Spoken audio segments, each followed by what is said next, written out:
What's going on, everyone? Welcome back to the Pnelly Podcast. I am your host, Peyton Nelson, aka Pnelly, and I just finished up a great podcast / interview with my good friend Ben Gilbertson.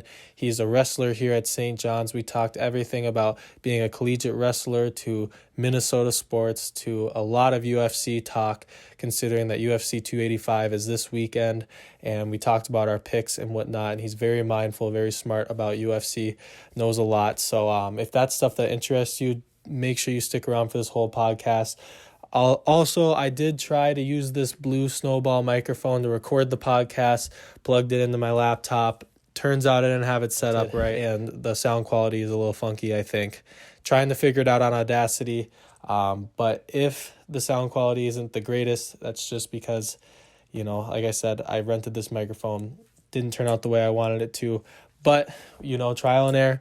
We're going to keep on trying new things. Going to order some podcast equipment here soon. Yesterday night, I posted a Q&A, so I wanted to answer those quick before we get into the podcast interview with Ben. The first question I got was from my lovely girlfriend, Savannah. She asked me my thoughts on Anthony Edwards being an all-star this year. And my answer to that question is it's well-deserved. Get used to it. That man is a freaking baller. He should have been announced first-team all-star. When they had made the original announcements, for some reason the NBA was on some BS. He wasn't an all-star when they announced the lineups and everything, but thankfully he got in. Well deserved. The next question I got is what is my favorite sports video game? This is from my good friend David Roberts. He's on the football team.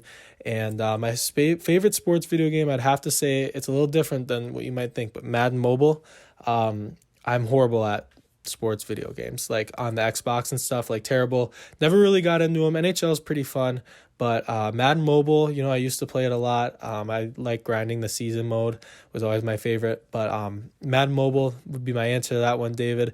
I kind of want to tap into some NASCAR racing games. I don't know, they look kind of fun, so maybe we'll get into that a little bit. But then the next question I got is from my younger brother, Ben Nelson. He said, what is my favorite sport to watch? I'll divide these up into two categories, I'd say.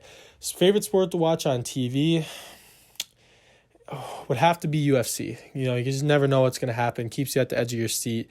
Anything can happen at any point in time of the match. So I'd say favorite sport to watch on TV is UFC. I'd say favorite sport to watch in person, it's tough. I would say either basketball or hockey, because I've experienced the hockey playoff atmosphere before and it's insane. The playoff basketball atmosphere is pretty insane too. I'm going to go with basketball just because I've seen so much basketball, and that's what I'm used to watching and covering. But with me getting passes to the Wild game now and covering those, maybe hockey might creep back up there. We'll see once the Wild go to the playoffs, if they go to the playoffs, which we're hoping, fingers crossed. But I would have to say right now basketball, just because it gets so electric, especially at Target Center when the Wolves were in the playoffs last year, the play-in game. Man, those were some of the best memories I have of just covering sporting events as a whole. I wanted to talk about, I'm going to Texas next week. So we're going to be covering the Dallas Stars for a game. We're going to be actually going to an XFL game. Going to try to get all the interviews I can possibly get. At the very least, going to be uploading some vlog content. So stay tuned. Appreciate you guys tapping into the podcast. Let's get into it.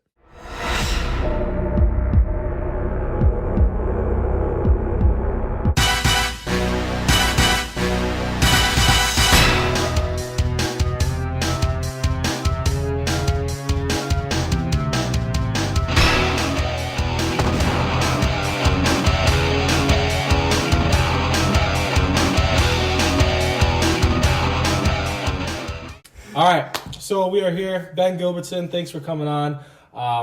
First thing I kind of want to start off with is just kind of like pick your brain about wrestling. Like, what age did you kind of start wrestling? It started at age 3. I was brought into youth wrestling practice with my dad.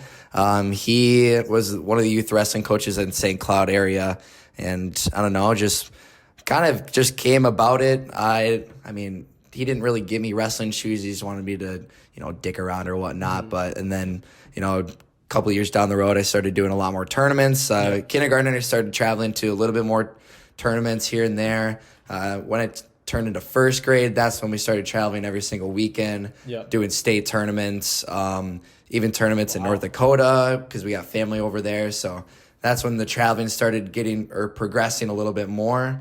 But yeah, just that's when I picked it up. And then ever since that, it's just been my lifestyle, and hopefully it will be continuing my lifestyle later on. So yeah, well, that's amazing starting at that young of an age. I feel like it's hard to stick with a sport like that, at such a young age, because I know a lot of people try it and they don't stick with it, and I'm kind of fall into that category a little bit. And that's kind of the next question I want to ask you is, what made you stick with wrestling? Like, what was there about it? Like, I know for me, what I liked, and I did it for a very short period of time, I liked how it was hard work. It was something different that not everyone did.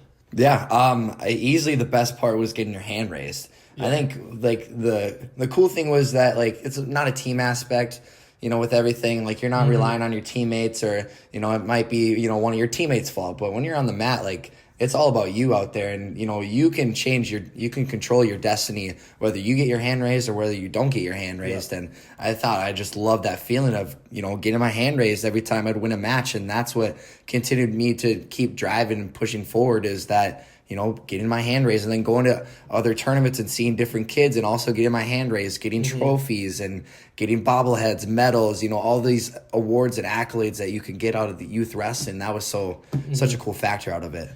And when did it turn for you? Like, you did it, like you said, for youth, you were taking it seriously. When did you really start being like, okay, like this is what I want to do in high school, and like this is what I want to do post like high school? Did you determine that at a very early age, or did you have any other sports that you were playing that maybe were conflicting with, which one do I want to stick with, or was it always just like wrestling from like the moment you? Yeah, I did baseball when I started at 10. I was on our traveling squad for our hometown Sauk Rapids, but there was I was playing baseball. I was really good at baseball. I made a couple all-star teams, so I was really talented in baseball and both in wrestling. But I always just loved wrestling, and then I ended up quitting baseball my freshman year due to I just didn't like the coach. He was kind of a dick, so I just didn't. High school baseball. No, exactly. Yeah, I just wasn't getting the playing time, wasn't getting the opportunities. I was like, well, why am I still going to do this? So decided to quit that. Was doing cross country to keep me in shape, but nice. Eventually wrestling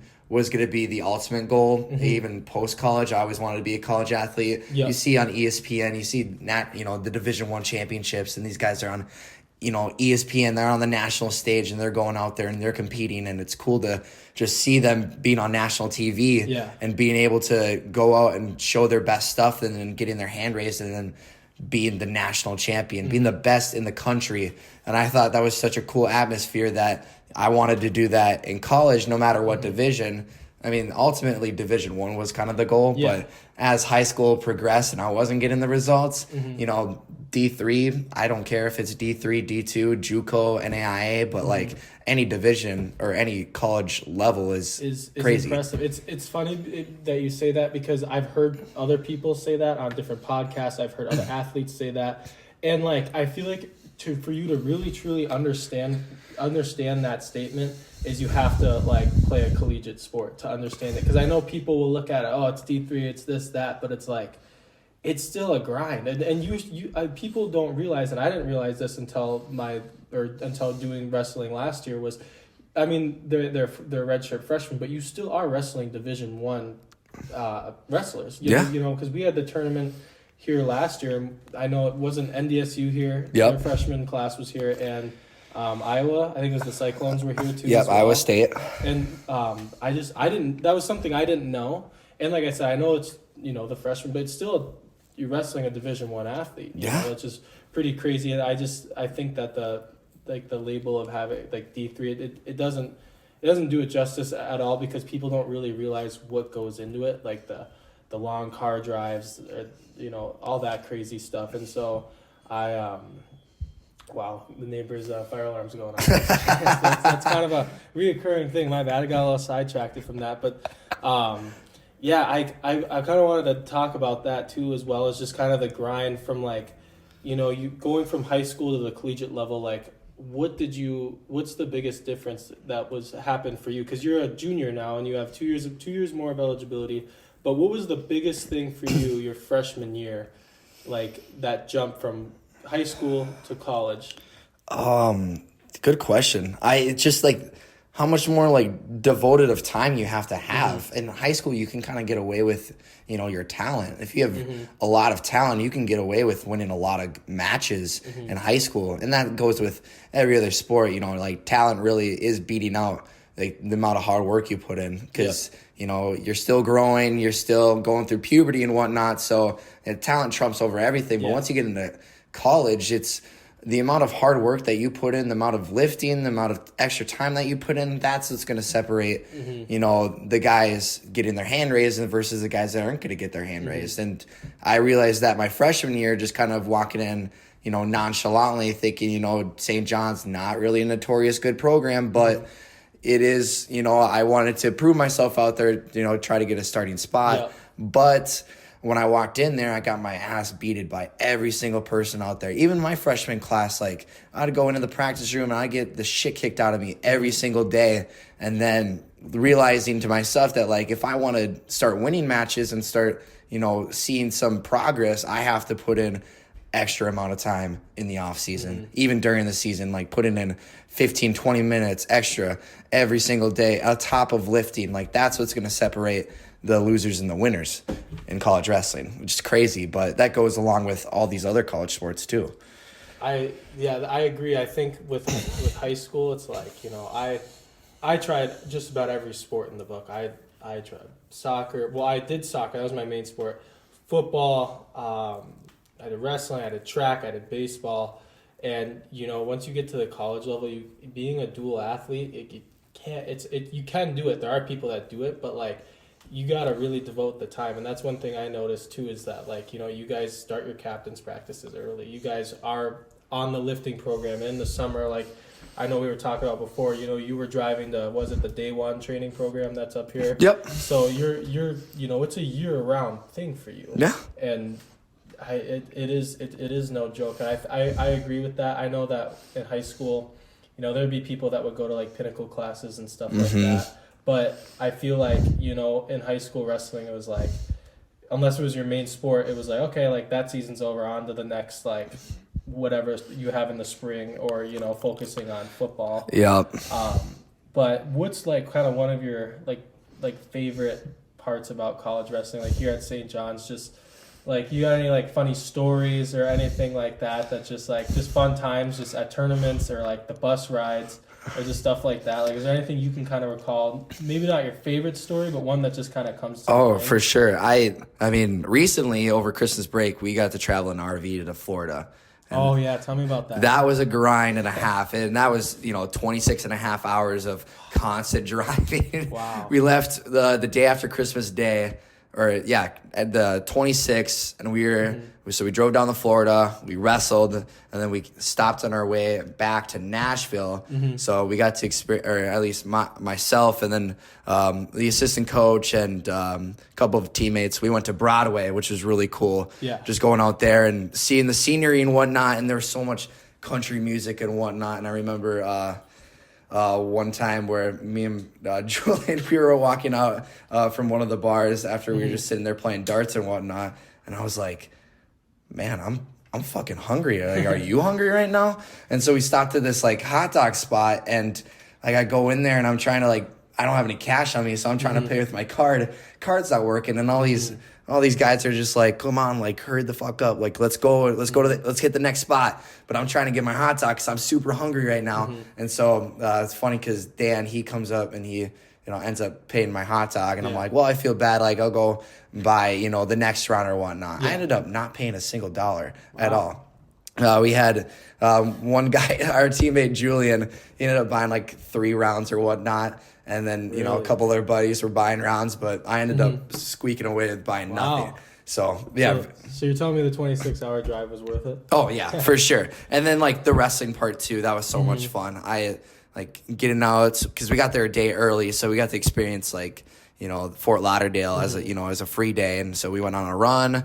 Got to hang out by the pool, we went and walked to grab some food because it's within walking distance. So that was really cool. And it's just beautiful weather too. And you guys stayed in the hotel, right? You didn't just... Yep. No, we stayed in the hotel, but the stops that we made, so we stopped in Atlanta on the way down because there's so much traffic there. So I stayed in the RV. So we like locked the doors because we were in this like shitty part of Atlanta. So locked everything. We stayed there overnight, and it was cool because they had the national championship going on at the same time too. Oh, okay. Yeah, because I think it was in Georgia, if I'm not like State Farm. Was that in Georgia? No, that's in Arizona. That they played it at Arizona, but they were probably playing the game to go to it, maybe. Okay, yeah. Was it? I don't know. I don't really remember. I'm.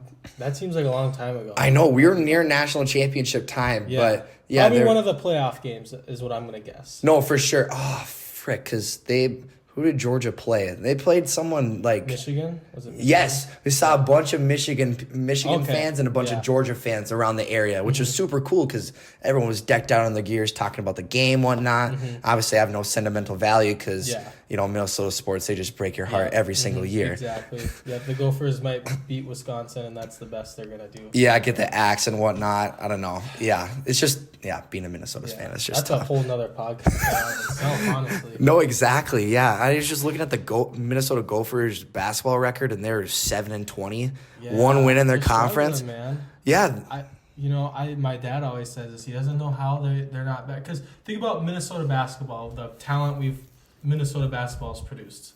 I don't know if you follow it super closely. I don't follow NBA super closely, but I know that they've produced. We got Tyus Jones, who's in the NBA. His brother, Trey Jones, who's in the NBA, which I remember watching them in high school. They actually beat our school, Champa Park, I think 2 years in a row to win the state championship. Oh, shit. There's another dude on I don't know his name, but there's another guy on I'm blanking out. What's John Morant's team? The Grizzlies. Another guy on the Grizzlies from Minnesota. Who else is there? McKinley Wright. He's been bouncing around G League, NBA a little bit. I know we had Theo John, who went to Champa Park High School. Same with McKinley Wright, but he just finished his 5th year at Duke last year. So Minnesota produces these great players. I'm sure there's more that I'm not. Gary Trent Jr., another one that's in the NBA. Jalen Suggs and Chet Holmgren. Yeah. So I just don't understand, how is Minnesota not recruiting some of these people? Is it because the program's bad? Is it something when they're within the recruitment that's a problem? Because I don't think it's that long until St. Thomas comes in and passes them. They're getting a new arena. Yeah. And I mean, I don't know, Minnesota. It's frustrating. The basketball, it's a little frustrating because, like, as much as, like, everyone, including myself, kind of shits on Minnesota sports, I want to see them do well, but they just don't give you any reason to, like, have any hope of, like, hey, we're doing well this year. I'm thinking, if I had to bet my life, I would say the Wild would be the first to win a championship. Oh, yeah. Out of all the teams. I mean, the Twins have won one, whatever, but I'm talking about, like, recently. Yep. And I think maybe the Wild, but even them, they're winning and they're losing, they're winning and they're losing. Then they'll get past the first round and then they'll go face the Blues, and you're like, well, I guess it's a loss there. I know, dude. Yeah, I mean, I hope the Wild ends up winning a championship, but personally, I'd rather see the Twins win a World Series. That'd be fun. But, I mean, they haven't won a playoff game since 2002, which is crazy. Yeah. That's a stat. Right? It's kind of weird. So my buddy Logan told me this. So, have you seen the movie Moneyball? Yeah, yep. So, I watched that. The team that beat the Athletics in the playoffs? Do you know what team that was? Wasn't it the Yankees? It was the Minnesota Twins. That was their last divisional. Wow. That was their last playoff series win, last playoff win ever since then. So they ended up beating the team with, that breaks the record for most wins consecutively, and then they lose. Now they've been losing ever since. So that's tough. That's really tough.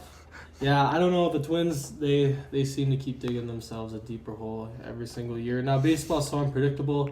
When the Nationals won the World Series, I remember they were in last place at some point, and then all of a sudden they just, like, flipped a switch, and then they made a run. But, yeah, Minnesota sports is a little tough to be a fan of. But, I'll always be a fan of all the sports teams. They'll always be number one because it's my home. That's why I have my second teams, and my Suns, they're looking pretty decent. Oh, the Phoenix Suns is your second team? Mm-hmm. They're looking decent. Now, they're like Minnesota, though. They gave up that 3-1 series to Milwaukee. So I won't believe it. Even though they have KD, I won't believe it that they're legit until they have that trophy. Oh, that's right. They did get KD now. Mm-hmm. Oh, jeez. So that's going to be a stud. I don't know when he's going to play. I don't know if he started to play yet or whatnot.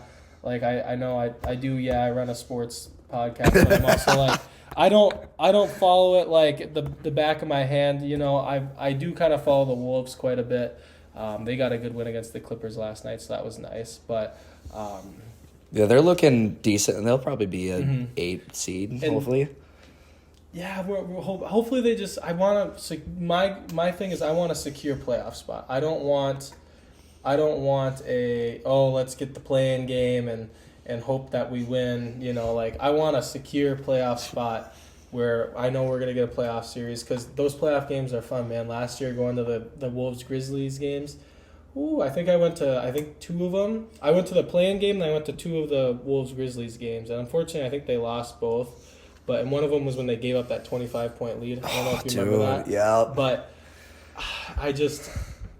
they're fun. The playoff atmosphere is just something different. And Wolves fans, they're crazy. People don't realize that Wolves fans are loyal, other than people that live in Minnesota. But like I remember driving around last year when the Wolves were making their little push in neighborhoods. They had these Wolves back like signs in people's yards that like people bought, and I was like, dang, I didn't even know this many people like supported the Wolves here. You know, like you only really see it, I feel like downtown, but but it was fun. That was a lot of fun going to those games, and there was nothing like the playoff atmosphere. So I want to for sure playoffs. Yeah, series. and go back and go watch. Too. Yeah, no, exactly. Great content right great there. Content. Yeah, you might have another of those blue handprint incidents. You never know.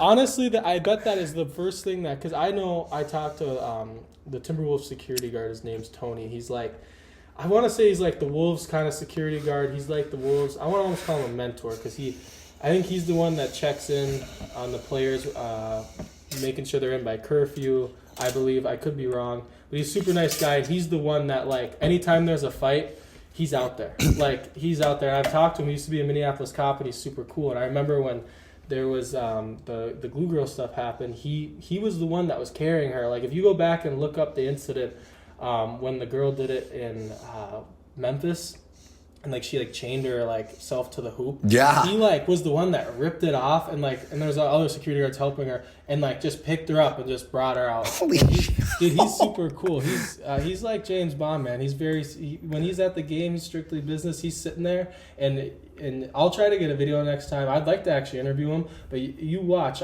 I'll get a video. Anytime there's any little like scuffle, he's standing up and he's at the edge of the court, like ready to go break it up, because that's his job. Fire up. So like when there was that big fight between Austin Rivers and Mo Bamba, you'll see he's out there breaking it up. Like he gets up and goes. And so I asked him actually at the day after that. I go, when that incident happened, I go, if Pat Bev was on the team, would it have been different? He goes, nope, just another day. Just not phased at all. And I'm like, wow, that would be a fun job to have. Who did Mo Bamba, who did he clock? Him and Rivers got into it. Oh, yeah, that's right. Rivers went up to the bench, I think, because they were jawing back and forth.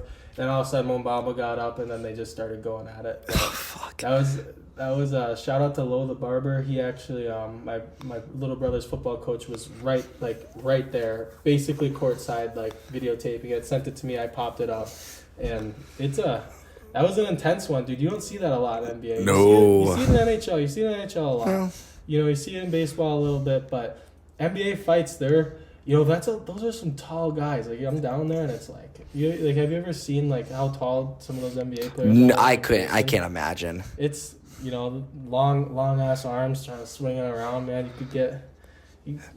That's dangerous, man. Tony's right up in there trying to break that stuff. Yeah, I've never seen anyone over 7 foot, or at least like like up in person. But I've seen people who are like 6'7", 6'8", and I'm looking at them like, holy shit, you are tall. Like I can't imagine, like a point guard going against, like a guy like Mo Bamba. Yeah. Like that guy's a huge, that's another level of, reach. And so how are you gonna beat the shit out of him? Like that doesn't. Exactly. No, Mo Bamba, those guys. Imagine if some of the NBA players decided to do MMA. I think someone would be too tall for it, though. Yep. No, way too tall. I think they'd be too tall, and it wouldn't work out. Their legs would snap from one leg kick. I feel like maybe. I mean, given mine would too, because I couldn't handle. I could not check a leg kick. No, that's way too much power. I did a little sparring with my friend Rob back at home, and we did very, very light kicks, and he like got me right in the knee, like the left knee too, and I had a bruise there for like a week and a half, and it was swollen, and it was tough, and those leg kicks are brutal, man. Those are brutal things to endure, but like segueing kind of into UFC leg kicks, gotta transition. UFC 285 this weekend, baby. Fire up. Excited. Exactly. I know you're excited. I want to ask you about your picks. We got John Jones versus Cyril Gane.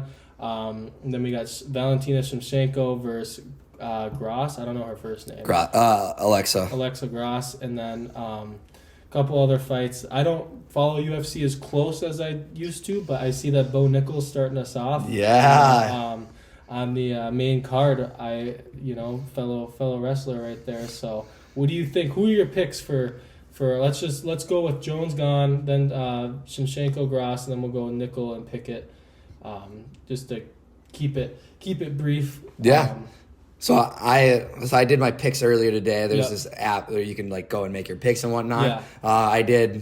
I said John Jones was going to win by decision. I feel like he's just going to go out and kind of dominate the whole fight. He's got the wrestling. He's got the striking. He's definitely got the kicking. I mean, like, Cyril Gane has not faced an opponent like John Jones before. I mean, he's faced Francis Ngannou, who's got crazy power, but he's never faced a guy that is, well-rounded in every single aspect of fighting. Yeah. Like, that is a guy that, you should be training 12 weeks instead of 8 weeks for your fighting. And I think John Jones could come out and piece him up. And if he comes out and he gets knocked out, I don't know if I would be surprised either because he hasn't been in the cage for 2 years. That's what's tough.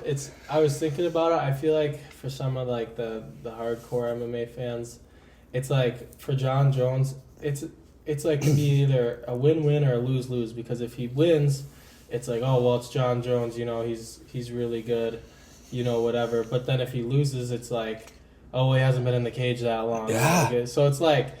I feel like he has nothing to lose going into this fight. No. He's going up a weight class. He's getting a little, like, not old, but he is, in MMA terms, he is getting a little old. Yeah. But I don't know who my pick is. I'm trying to think.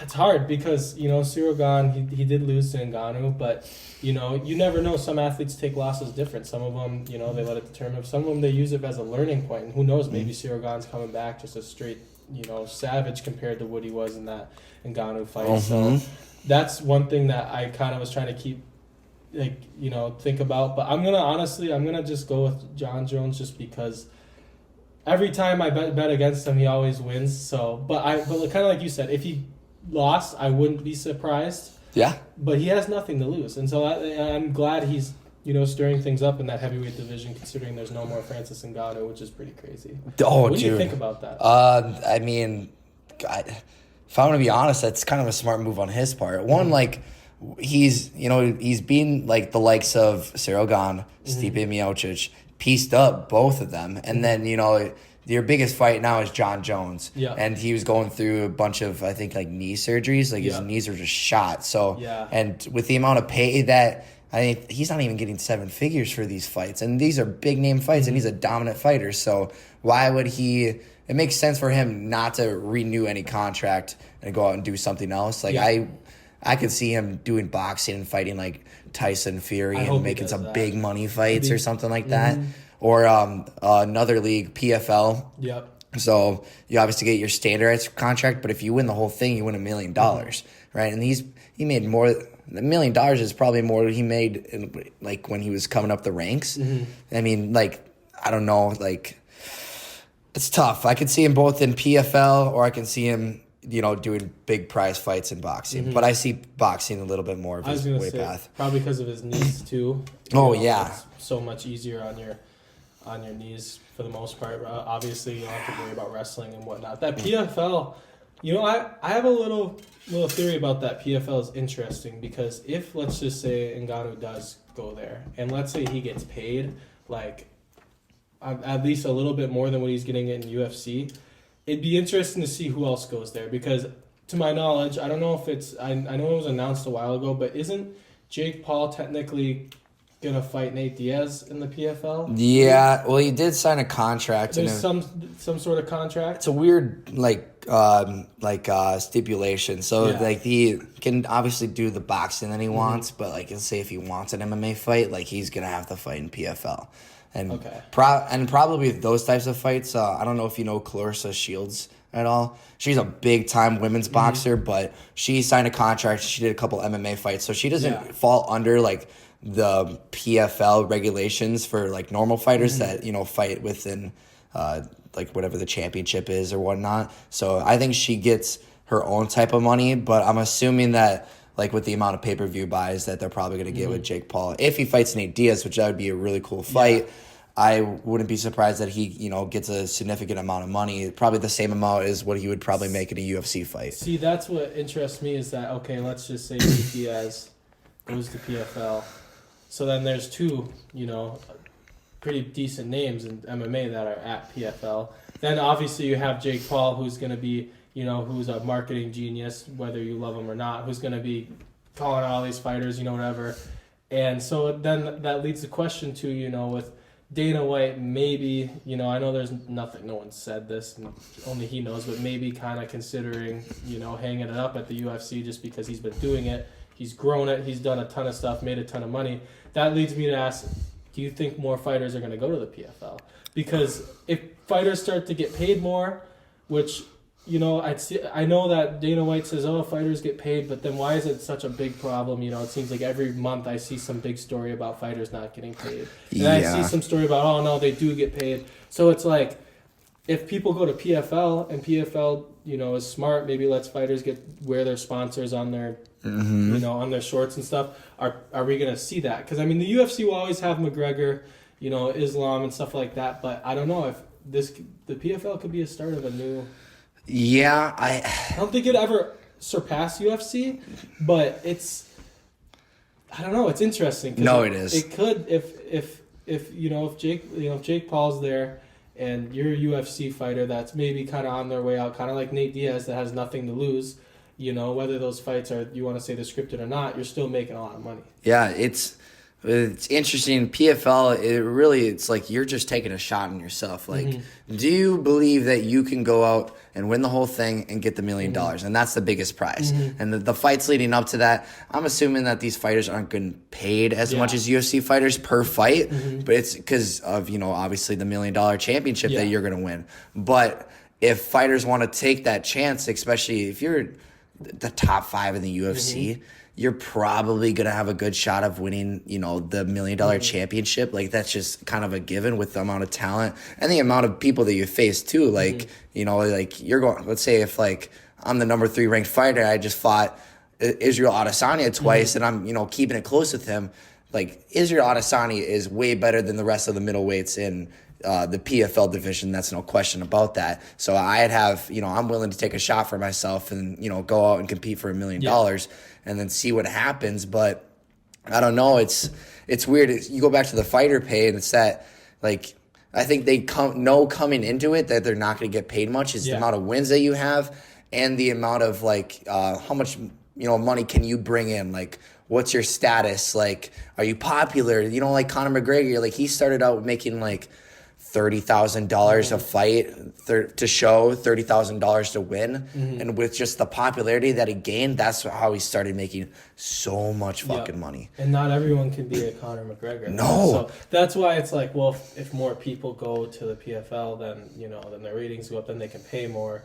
So it'd just be interesting to see kind of what happens. I always think, though, that UFC will be the top, mixed martial arts organization. Sure. You get the most eyes and everything, but it's interesting to see what's going on over there, and it's a different type of, they got the tournament bracket, like you said, and the grand prize and everything. So it's interesting to see how that'll go. But yeah, Dana, you may think he's kind of a dumb fuck of like the comments that he makes and whatnot, because he does shit on the fighters, or he does, he can criticize and do whatever he wants because he makes the money. He is the guy. And but the thing is, he is a brilliant businessman. Yeah. For him, it sucks for the fighters not getting sponsorships and making money off of that, but that's a big, like, that's very smart on his part because he's taking in all the sponsorship. Yeah. Every commercial that you see, every time John X like this is sponsored by Modelo, he's making so much money. So many different sponsors. So many different sponsors. You look around the cage and there's probably 10 to 12 different sponsors sitting, on the floor over there, and then especially around cage side as well, around the arenas, wherever it may be. UFC's got probably 20 to 30 sponsors lined up for them, and they're just making cash and cash and cash from it. He's marketed it very well, and I don't dislike Dana White. I just, as I said before too, I used to be very hardcore in the UFC. I kind of just segued out a little bit.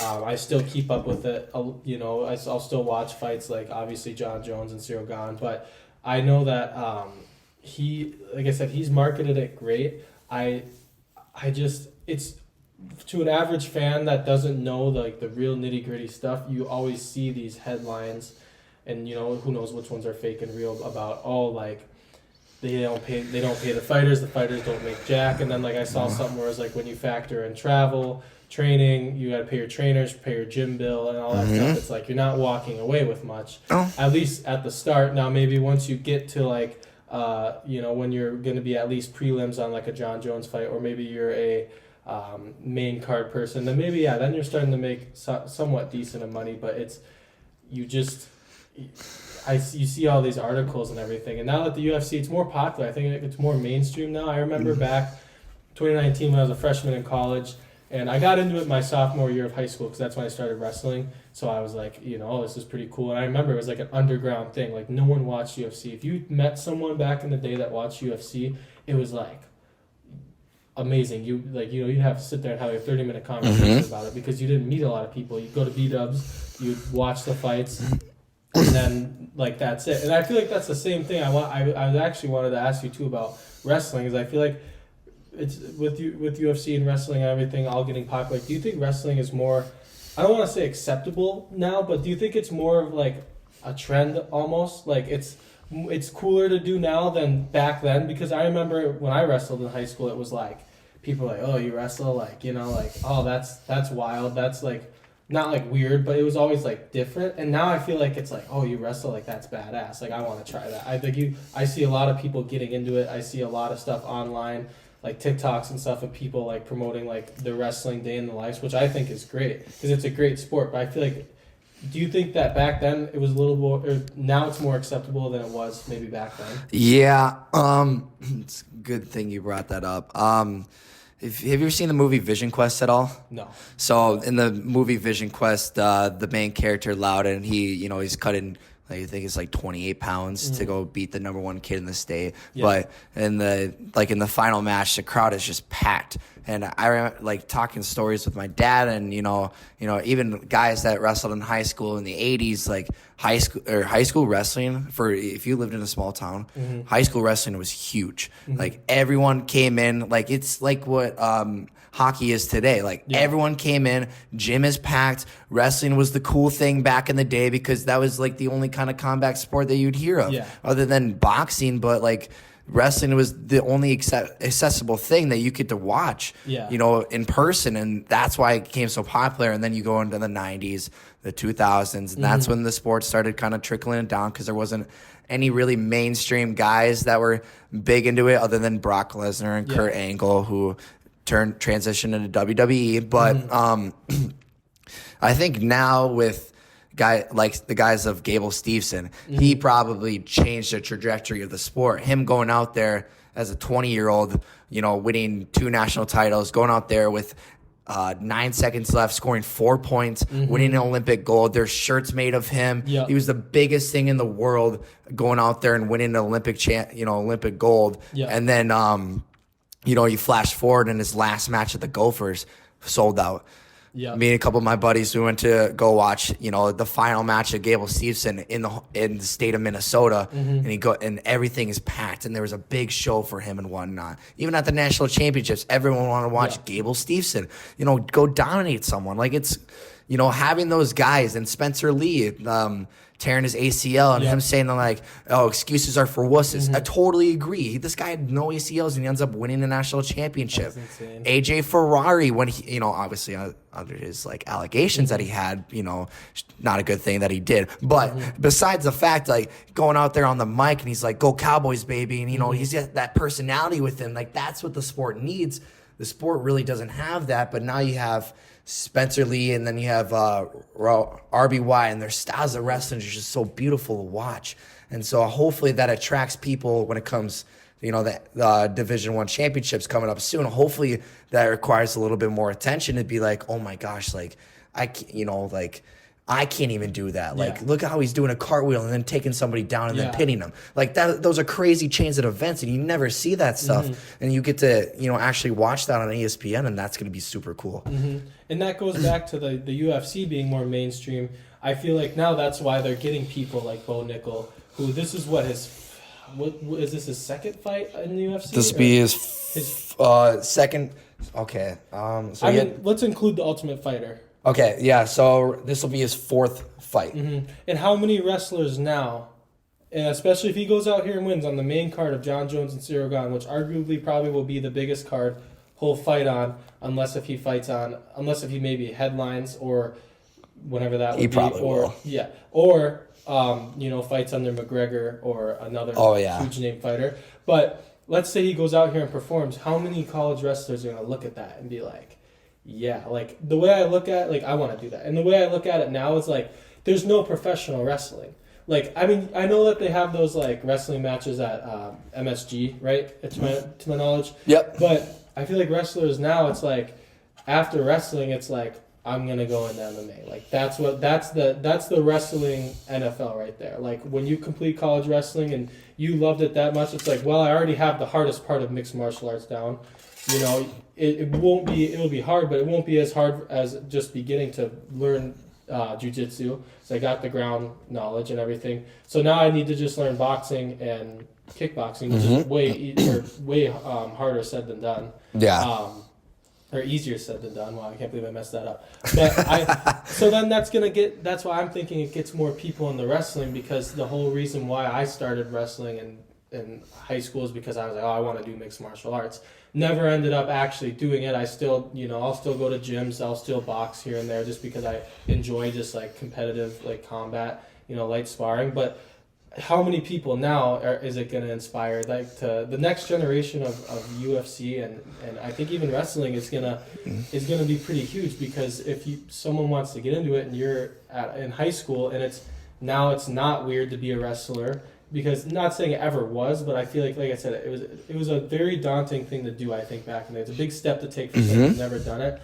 And so you're going to do that, and it's like you're getting a free MMA class. And then all of a sudden, I want to wrestle in college, and after college I want to go to the UFC. And do you think that's like going to be something you see now? Are we going to see more UFC or more college wrestlers from all the levels go to the UFC? Yeah, I mean, John Jones, two-time JUCO champ. Aljamain Sterling, he was a D3 All-American. A lot of the UFC champions, or even the top dogs in the UFC, their main background wrestling. Khabib, Islam Makhachev. These guys are devoted to wrestling, and that's why they're so dominant, is because that is... I mean, personally, unbiased opinion, a little bit of bias, I'm not going to lie, but wrestling is probably the hardest skill to learn because there's so many attributes that go along with that. You take somebody down, like, that is a lot of fucking work to take someone down. And if you get up from it, you're gassed. You're so gassed. I don't care who you are. It's that's how it is. The people who are listening or whatnot, who's never, watched wrestling, but when a guy is on top of you, just punching you and like putting so much pressure on you, it's so mentally and physically draining just to be underneath. It's like you're getting drowned underwater. There's a quote from another wrestling movie, Win-Win. And so this kid comes in, to the wrestling team or whatnot, and they're like, how the hell did you do that move? And he's like, well, every time I'm underneath, I just think someone is coming in and grabbing my neck and trying to drown me. And I got to do whatever the fuck it takes to get out from the bottom.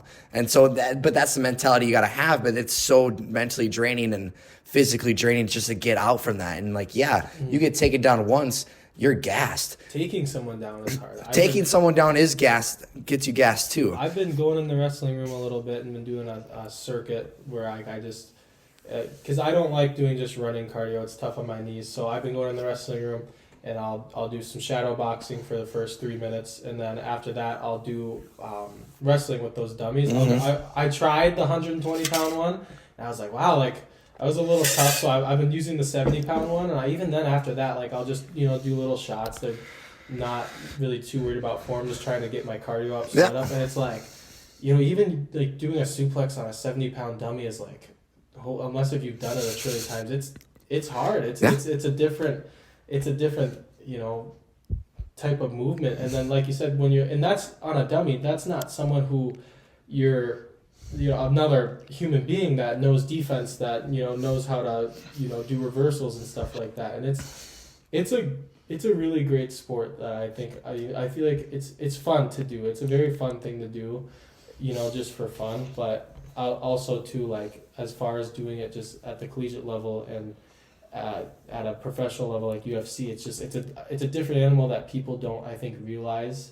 Yeah. And it's hard, man. It's dude, hard. And the guys that are so dominant in the UFC right now, like I said before, like, they're wrestlers. Mm-hmm. So I mean, like, if 10, 15 years down the road, I would not be surprised, and I hope to see that all the UFC champions that are there are wrestlers, because that is, again, one of the hardest sports. You're a wrestler, you go up against a kickboxer. Yeah. You might not be well sounded in boxing and kickboxing and whatnot, but if they can't defend a shot, you can just take them down and then ground and pound all day and all night, and that's how you go beat them. Yeah, you don't have to knock them out, but if you dominated them for 3 rounds, you're still getting your hand raised, you're still moving up in the ranks. Well, you do know a little bit of jiu-jitsu too, then all of a sudden you're grappling, you just choke them out, Yeah. Like, it's I think that the first thing you need to learn as a mixed martial artist, now I'm not a pro by any means, this is just from what I've observed, is the wrestling's the biggest, then I think boxing.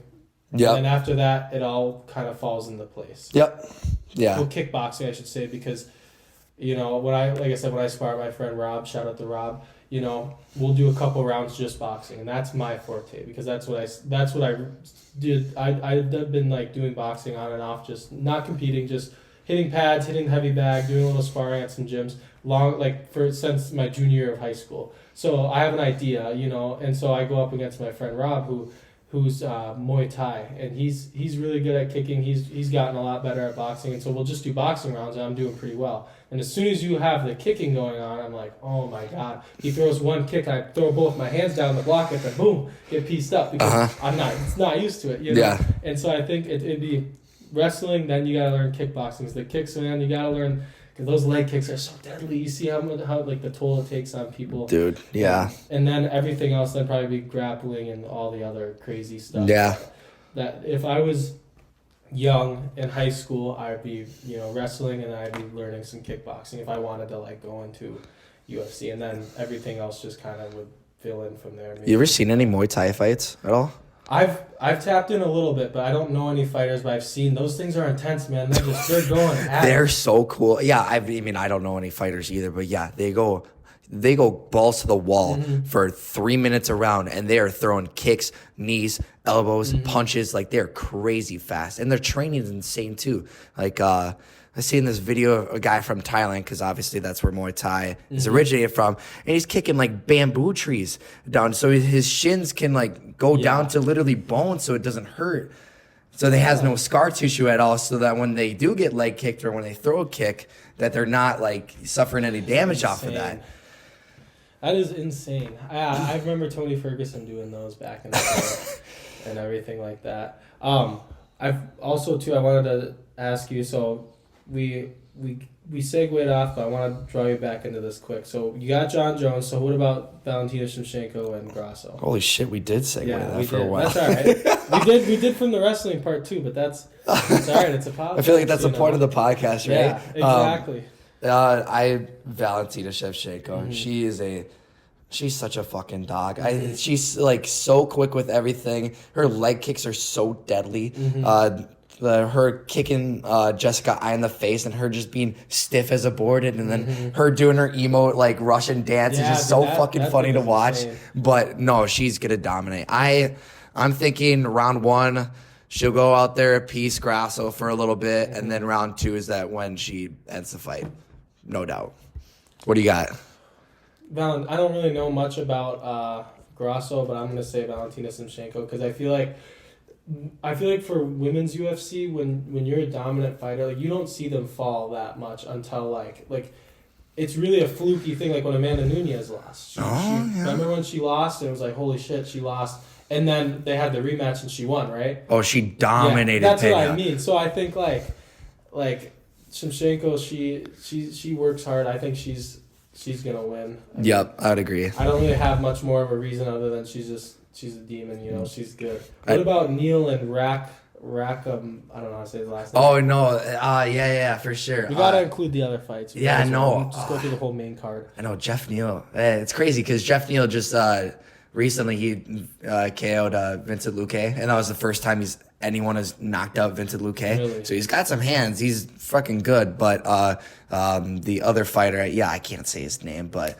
16 or 17-0, I think that's what his record is. Okay. And he has I think he's finished all 17 fights. So I was thinking like a round 2 knockout because it'd be a 3-round fight. But so you'll have I'm just gonna say Rahakam. I don't know. Yeah, is this like Shavad or something? Yeah, I think that's his first name. Yeah, that's who I got. I'm just gonna. I've never seen any of these 2 fights. So I'm just gonna choose him. I'm gonna take your word for it. What about who's this guy here? Is it Gamrot and then who else? Versus Turner. Gamrot. Turner.